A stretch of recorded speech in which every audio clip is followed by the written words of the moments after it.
Magandang hapon po sa ating lahat. Hapon na ba o gabi na? Kakagaling ni Sir Dick, no? Dito, school head po namin sa school at andito, may binigay po siyang manok si Sir Dick, no? Yung labuyo na sinasabi, ayan, no? Yung wild na manok, saglit. Ayan, no? Lalaki po, no? Lalaki, ayan, no? Ayan siya. Saglit. Ayan. Hindi natin makita eh. No? Lalaki po, no? Ayan. Dinala ni Sir Dick, no? Ang aming pong principal, school head sa school. Ngayon lang ulit na naman ako nakakita niyan. Ayun oh. Ayan na, lumilipad na, boy. May wild po 'yan, no? Actually, ibang species po 'yan, no? Para sa kaalaman po ng lahat. Ibang species family parang ganun siya eh, no?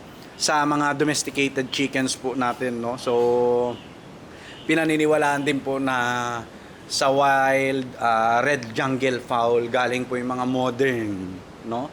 Modern na mga breed ng manok po dito sa atin, no? Na kung ano po yung mga nanditong breed sa atin, yung mga yan ay galing po sa red jungle fowl po, no?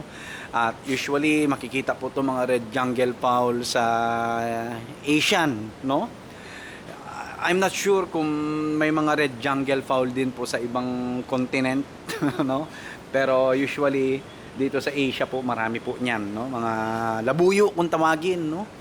Dahil pinaniniwalaan na kumakain po sila ng mga siling labuyo sa bundok. Ayan, no?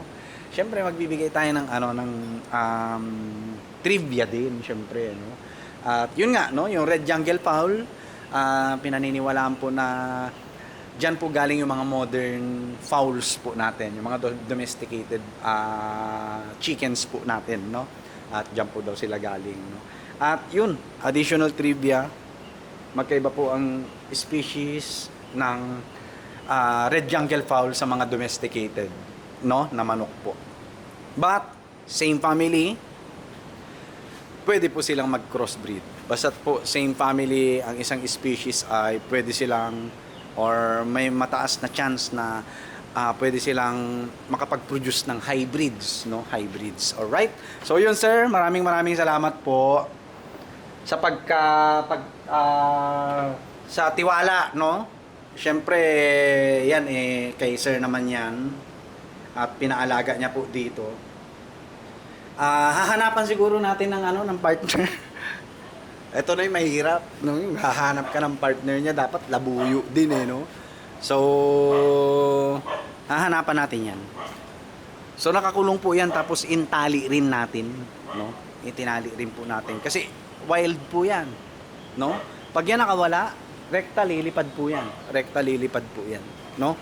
So nakakatuwa lang, no? O yun, sir. Sir Dick, thank you. At binigyan mo ko ng pagkakataon mag-alaga ng wild na manok, no? Wild na manok. Alright? So hindi na dumiretso si sir dito kasi paloob pa, tsaka medyo paggabi na rin kasi kanina, no? Kaya yun, no? Ako na lang nagpunta sa kanto. Ayan, no? Alright, ito to, oh. Huwag po kayo mag-alala, gagawan pa po natin to ng video na yung mas malinaw, no? Mas malinaw. Yan, talagang purong-puro po to, no? May mga napapabalita rin na mga labuyo, no? O, na talisay na siya, yung iba na ang kulay. Pero yung itsura niya is labuyong labuyo pero talisayin, no? So, yun po ay isang hybrid na po yun, no? Katotohanan, ang purong labuyo po ay pula. Kaya nga tinatawag po silang red jungle fowl. Ayan, red jungle fowl. May nakita kasi ako sa documentary, no, na iba na yung kulay, no? Pero itsurang labuyo, no? Kung ano yung bulto ng labuyo, nung wild chicken, eh ganun din na itsura niya. Pero hybridized na po yun. It's a hybrid, no? Alright? So, yun lang po. Thank you po ulit, sir. Alagaan natin yan hanggang tumanda na lang siya. Pero hahanapan natin ng partner. Alright? So, yun lang po. God bless po sa ating lahat.